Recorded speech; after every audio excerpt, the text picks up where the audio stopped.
Ku itariki 31 Werurwe 2026, inkongi y'umuriro yadutse mu bubiko bw'amasasu y'ingabo mu gihugu cy'u Burundi. Nyuma y'iminota mike hatangiye kumvikana urusaku rukomeye rw'amasasu n'ibisasu biturika bikurikirana.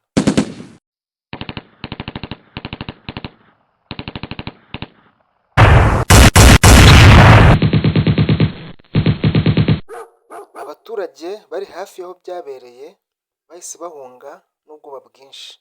Bamwe barakomeretse, abandi bahasiga ubuzima. Raporo zigaragaza ko abantu 13 bapfuye mu gihe abarenga 50 bakomeretse. Imbaraga ziturika zangije amasasu, imodoka ndetse n'ibindi bintu byinshi n'ibikoresho by'abaturage bari hafi y'aho byabereye. Dore amakuru yemejwe. Inzego za gisirikare zatangaje ko iyi nkongi yatewe n'ikibazo cy'amashanyarazi short circuit, cyatumye umuriro utangira ugakwira mu bubiko bw'amasasu. Hari ibihuha byavuzwe bitari byo.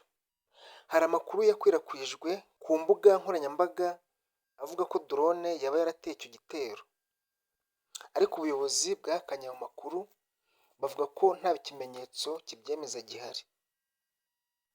Iyi mpanuka yerekanye uburyo ububiko bw'intwaro bushobora guteza ibyago bikomeye iyo butarinzwe neza. Ni inkuru isigiye amasomo akomeye ku bijyanye n'umutekano n'imicungire y'ibikoresho bya gisirikare. Niba ukunda amakuru nk'aya, kanda subscribe kuri channel yacu, usangize abandi video kandi utange igitekerezo cyawe ku byabaye. Murakoze.